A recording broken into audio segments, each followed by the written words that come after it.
Okay, isang magandang araw sa inyo mga kaibigan.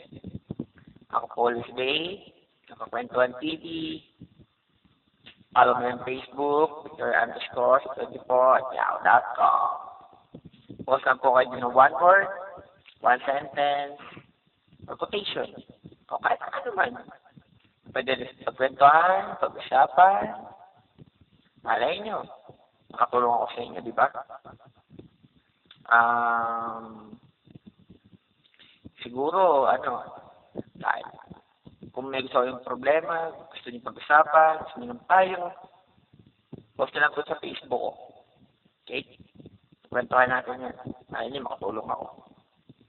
Huwag nga lang, makakagulo. Okay?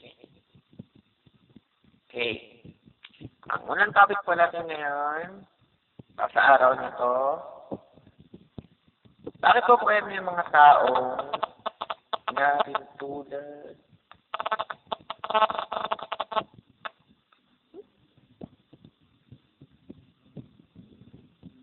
Okay? Bakit po kaya may mga taong hinahalin tulad sa bagyo pag may pinagdadaanan sila? Wow! Nahalin tulad sa bagyo.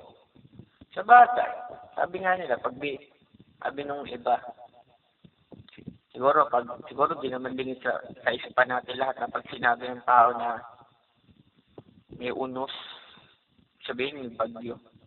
May bagyo sa buhay na sabihin, may pinagdaraanan silang mabigat. Siguro, mga pinagdadaan bawa, nawalan ng trabaho ay padre de pamilya. Hindi nila alam, sila huhugot ng pera, pambili ng pagkain, pambayad ng kuryente tubig, kung masakla pa, hindi pa sa kanila yung bahay nila, pang-rent pa sa bahay. Yan. O kaya, sa sa pag-ibig, pag binasted ka, bagyo Brad. Para sa pakiramdam ko para akong binagyo nung binasted ako. O kaya, yun yan, Brad, para akong binagyo nung nakapag-breach sa akin. Ang sakit. Parang winasak lahat ng lahat ng pinagdaanan namin na dati para itinapon lang yun ng ganun kadali.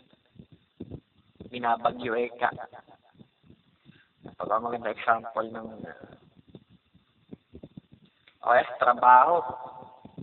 Sa trabaho siguro sasabi ng binabagyo ka, yung binamalas ka na sabihin mo na kahit ayaw mo magkamali, ayaw mo pagdito ng boss mo, sumasablay talaga. Ang nangyayari, baga, palit na tama yung magawa mo, mali. Bawa, may pinadadala yung boss mo, napakandang bagay, bumasagin, inadalas ka. Naihagis mo ng di sila sa nabasan. Siyempre, bagyo para sa iyo, kasi babayaran mo yun eh. Diba? Yun lang. Kaya, hindi mo natin naiiwasan yung bagyo sa buhay natin mga tao. Kaya masasabi ko lang, lumaban lang. Malay nyo, pagtagumpayan nyo. Diba? Okay. Next. Bakit po kaya may mga taong kung makasumpa ay wagas? Gaya ng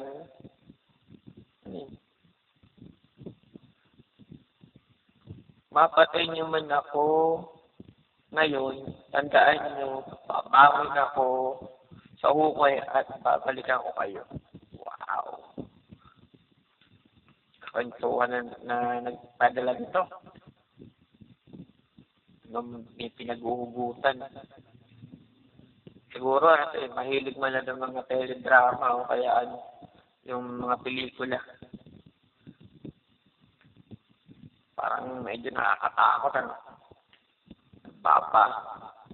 Papatayin niyo man ako ngayon. Tandaan niyo, dating na araw, babalikan ko kayo. Siguro ganito. Halimbawa na lang ng, huwag na lang natin i-tuloy talaga mapatay. Siguro na rin natin yung mapatay, kumbaga, talagang totally nawalan siya. Kasi parang pag nawalan tayo ng lahat, pamilya, kabuhayan, siyempre parang na tayo patayin kasi mamamatay talaga tayo kasi wala tayong pagkukunan ng pagkain, pambayad ng mga amin, ng mga kung ano man kailangan sa araw-araw. Ito yung tao siguro ang gagawin nito, hahanap ng paraan. Kahit na siguro, kumuha ng masama, papatulan nito magkaroon na siya ng kaya sa buhay. Makaganti lang dun sa mga pumapos sa kanya. Kaya nga nasabi nila, mapatay niyo man ako ngayon, tandaan niyo, babangon ako o babalik ako para gumanti sa inyo. Pag-teleserye, pelikula lang ito Pero mga kwentuhan, huwag niyo po itong gagayahin. Ika nga, mainam na lumabang ka ng patas, huwag ka mang-apit. Kasi pag ikaw ng apit, pagdating ng araw, pag binalikan ka ng karma, o binalikan ka mismo ng tao inapi mo, kawawa ka. Kaso nga lang, doon sa taong gaganti, wala ka na rin pinagkaiba. Sa taong gagantihan mo, doon ka na rin.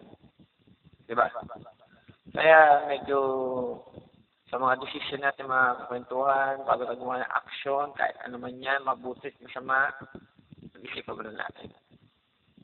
Okay? Ako, nandiyan na lang po muna tayo sa araw na ito. Ako po si Dave, Kwentuhan TV.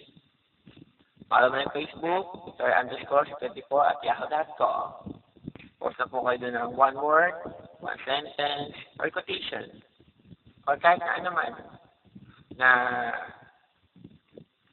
pwede rin pagkwentuhan. Talang buhay nyo, talang buhay ng pamilya nyo, talang buhay ng kapitbahay nyo. Bahala.